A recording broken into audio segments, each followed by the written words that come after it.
Hello mga ka-rolls! Another day, another vlog. Kamusta na kayo? Bare months na naman, kaya uso na naman ang mga kakanin sa labas ng simbahan. Saktong-sakto nag-crave ang asawa ko na bumili ng puto bumbong, kaya eto, gumora bells kami sa gitna ng Angeles City para bumili ng aming paboritong puto bumbong. Ito talaga ang palagi naming inaabangang mag-asawa dahil sa tuwing papatak ang bare months dito sa Angeles City ay panigurado magsisipagbukasan na ulit ang mga tindahan. Kaya for the go tayo! Maraming nagtitinda ng puto bumbong at bibingka dito sa Angeles City, lalo na dun sa may tapat ng simbahan, sa malaking simbahan. Pero meron talaga kaming natatanging pinagbibilhan at dito ito sa tabi ng Kamalik, sa tabi ng Nepo Mall, ang natatanging nagtitinda ng pinakamasarap at pinakamatamis na puto bumbong at bibingka. Naku, pagdating nga namin isang haba ng pila, so kailangan namin magantay ng turn namin para maka-order. At habang nag-aantay, syempre for the video muna tayo dahil tingnan nyo naman yung bibingka. Ang sarap-sarap sa paningin at napakabango, grabe. Tingnan nyo naman, ayan na yung puto bumbong. Ilang buwan ko tinginantay bago matikman ulit ito. Grabe. Nung tinanong namin si kuya, sabi niya seconds lang daw ang hinihintay bago maluto ito. Napakasarap talaga. Tsaka kasi itong tindahan na ito, never silang nagtipid ng ingredients nila. Talagang for the go talaga silang maglagay ng mga toppings. Kaya dito talaga kami palaging bumibili. Naalala ko nung bata ko, ito lagi yung habol ko sa tuwing magsisimbang gabi kami ng nanay ko eh. Nung panahon na yun, ang palaman or toppings is ano lang eh, yung coconut and then brown sugar lang, ganun lang siya kasimple. Pero ngayon naman, Diyos ko, kung alam nyo lang, dito sa Angeles City, bukod sa asukal, condensed milk na ang ginagamit nila. And aside from that, meron pang pag-grated cheese at yung coconut nila, grabe, Diyos ko, umaapaw. Ayan, dito na kayo bumili sa Kendras, puto bumbong at bibingka. Again, dito lang ito sa may Nepo, sa may tapat lang na Kamalik. At ito ang presyuhan nila. Naku, dati 25 pesos lang yata to eh. Pero ngayon, ayan. Pero worth it naman kasi nga, tingnan nyo naman. Ayan na yung puto bumbong. Tingnan nyo yung cheese. Diyos ko, nag-uumapaw. Nyaman. And then, maglalagay pa ng sugar. And aside from that, syempre, ayan yung coconut. Diyos ko. And ang panalong condensed milk. Ayan, nabubulol na ako sa sobrang sarap talaga nito. Grabe, nakakamiss talaga ito. Pagka meron ng puto bumbong at bibingka, alam mo na talagang malapit na ang Pasko. Kaya ito, masaya na naman ang first one. Syempre, pag-uwi, lalatakan na ng mga bata dahil paborito rin nila ang puto bumbong. Kaso, syempre, hindi naman nila mauubos yung marami. Kaya, share na lang muna sila sa isang tab. Yaman! O diba sa sobrang sarap, tingnan nyo naman, mapapapikit ka dahil feels like heaven talaga. Amazing!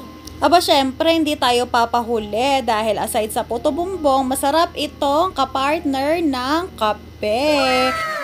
Tapos, samahan mo ng panonood ng paborito mong pelikula. Ayan, takman tayo. Manyaman. Nakalimutan ko na yata yung lagyo ko. Oy, tsaya, terak-terak ya pa. Syempre, hindi mawawala ang mga cakes natin for today's video dahil sobrang busy ko nitong mga nakaraang araw dahil sobrang dami talaga ng orders ko. Hindi ko na nakuha talagang makapag-edit ng mga vlogs ko. Ayan, tumambak tuloy ang mga videos natin. Pero no worries dahil sigurado naman na i-upload natin sila isa-isa or sabay-sabay. Syempre, depende na rin sa magagawa natin. Last month ay sobrang napakasaya ko dahil napakarami talaga ring umorder sa akin. Nag-post pa nga ako about it and may pa-hint pa kung magkano ang aking kinita nung month na iyon. And then, hindi ko expect na mas dodoble pa pala ang mga cake orders ngayong buwan na to. Amazing! First week pa lang ng September pero halos puno na ang September natin. Pagka ganito talaga ang nangyayari sa akin, palagi kong naalala ng mga times na araw-araw talaga akong hindi sumusuko na nag-share at nagpo-promote ng mga cakes ko sa lahat ng mga buy and sell groups and sa marketplace. 600 plus nga ang listing ko sa marketplace, Diyos ko, nakakarating na ng ibang bansa. Pag minsan nga may mga nagme-message sa akin, taga Laguna, Diyos ko, ganun na karami ang mga nag-i-inquire sa akin, ganun na karami ang nakakaalam ng cake business ko, kaya sobrang thankful talaga ako. Syempre, hindi naman natin mararating ang isang bagay na gusto nating marating kung hindi natin ito pagtsatsagaan at paghihirapan. Naku, no, kung alam niyo lang kung gaano kaliit na butas ang pinagdaanan ko bago ako makakuha ng maraming orders. Oo, alam ko na hindi pa ako ganun kasikat, pero malayo na ako dun sa inumpisahan ko, kaya sobrang happy ako.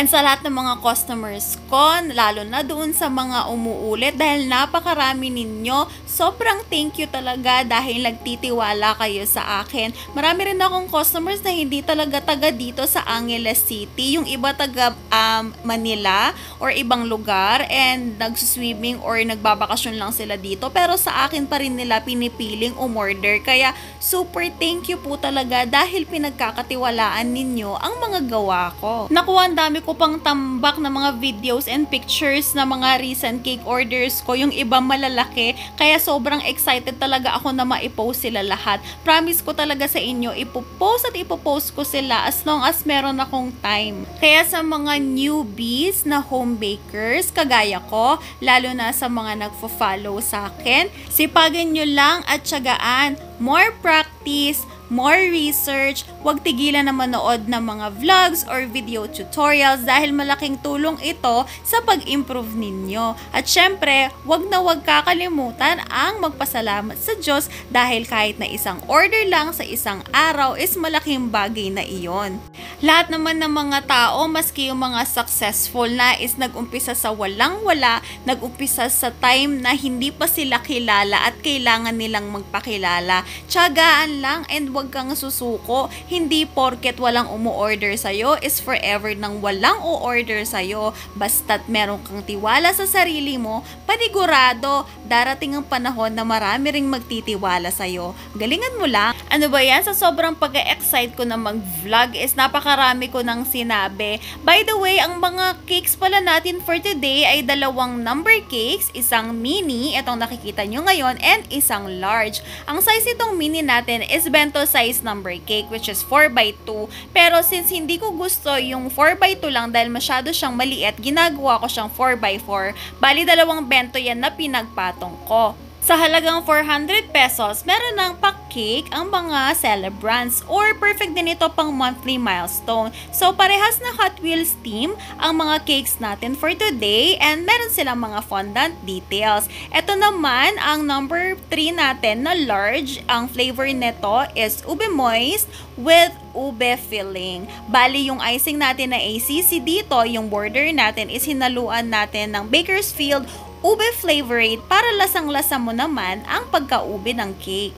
And then sa gitna, syempre yung ube filling natin. Hindi po ako gumagawa ng ube na filling kasi matrabaho siya. Binibili ko lang ito sa mga baking stores and masarap itong ube na filling na binibili ko. Malinamnam siya, hindi siya super tamis. Malapit na nga rin atang maging isa sa mga bestsellers ko ang ube moist. Kaya natutuwa talaga ako na dumarami na ang mga flavors ko na nagugustuhan ng mga customers. Ang design nito is almost the same lang dun sa mini cake natin, pero syempre mas malaki to and meron lang siyang additional details since iba yung number niya compared dun sa kanina, kailangan niya ng mas maraming details. So kinram coat ko siya nung ube flavorade na ACC natin and then pinatungan pa rin natin ng white icing. Syempre parang pinaka finishing touch niya, lalo na lalagyan natin siya ng fondant details sa may labas. Hindi pa rin ako ganun kagaling or kapulido mag-finish ng number cakes kasi medyo nagsastruggle pa rin ako, especially sa mga singit-singit. Kung makikita ninyo, gumamit ako ng iba-ibang klaseng scraper and then palette knife, pinagsalin-salin ko, depende sa kung saan ako magiging komportable. Ganyan ako mag-practice, so tinatry ko muna kung ano sa tingin ko yung mag-work sa akin and ano yung pinakamadali sa akin. Para next time, nagagawin ko ulit ang same design or at least same number ng cake is hindi na ako mahihirapan. Ang umorder pala ng cake na ito is repeat customer ko na pang-apat na order na niya yata sa akin to. And yung mga ibang cake orders niya, hindi ko pa napopost na kung magaganda rin yung mga design na yun, nakaka-excite talaga. And ito nga ang ube moist, ang favorite nilang ino-order. Nag-try sila ng red velvet nung minsan and nagustuhan naman nila kaya I was so happy. So ito palaging ginagawa ko kapag naglalagay ako ng mga dark colored icing, minimake sure ko na konti lang ang ilalagay ko. Although sure naman ako and I can assure my customers na hindi mapait ang pagkakalasa or pagkakatimpla ng mga dark colored cakes ko. Pero syempre, no, kasi meron mga customers na malalakas talaga yung panlasa nila. Kaya mas maganda pa rin na sinisigurado natin na okay pa rin ang lasa ng icing natin, lalo na kapag darker ang colors niya. Kaya mas prefer kong gumagamit ng gel food color kesa sa powder. Kasi yung powder, sobrang lakas ng alat ng lasa niya. And then, syempre, ito, ang fondant details natin. Ito ang isa sa pinakamatrabaho sa lahat dahil black and white siya na square-square. And alam naman ng iba, lalo na yung mga bakers dyan, kung gaano kahirap magpa-black ng fondant. Masakit siya sa kamay, grabe. Kaya sa mga customers na nag-i-inquire kung bakit mahal ang mga cakes, lalo na kapag may fondant details, mahirap po silang gawin and super matrabaho. Etong details na to, kung makikita nyo, akala nyo ang simple-simple lang dahil square-square lang siya. Pero inabot ako ng 2 oras bago ko natapos yan. Syempre, isama mo pa yung effort mo ng pagbe-bake ng cake mismo and then pagde-design ng cake. Kaya ganun talaga kamahal ang mga customized cakes. Nung mga time na ginagawa and nilalagay ko tong mga square-square na to sa cake na to, naku, medyo kinakabahan pa ako dahil akala ko hindi sila magkakasya kasi nga malaki yung cake. Pero ayun naman at nagkasya siya. Actually, nakakatuwa dahil super sakto talaga, walang natira kahit isang piraso. And dito ako nag-struggle dito sa may bandang looban ng number 3. Hindi ko talaga siya kayang pakinisin. So, since sinabi naman ni customer na kung pwede maglagay ng mga grass effect dun sa cake, so mas pinili ko na lang nalagyan ng ganito. 1M yata to, yung mas maliit na version or star piping tip ang ginamit ko para magkaroon siya na parang halaman na effect. And then naglagay din ako sa mga side-side na parang cactus kasi nga ayun, request nga ni customer na kung pwede maglagay ng grass or plants para naman merong additional color para maging mabuhay ang itsura ng cake natin. Syempre, 'di ba, as a baker, hindi naman tayo perfecto. So, dapat palagi tayong merong nakatagong diskarte.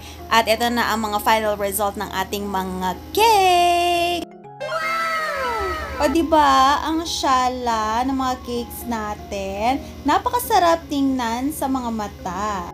That's it for today. Bye!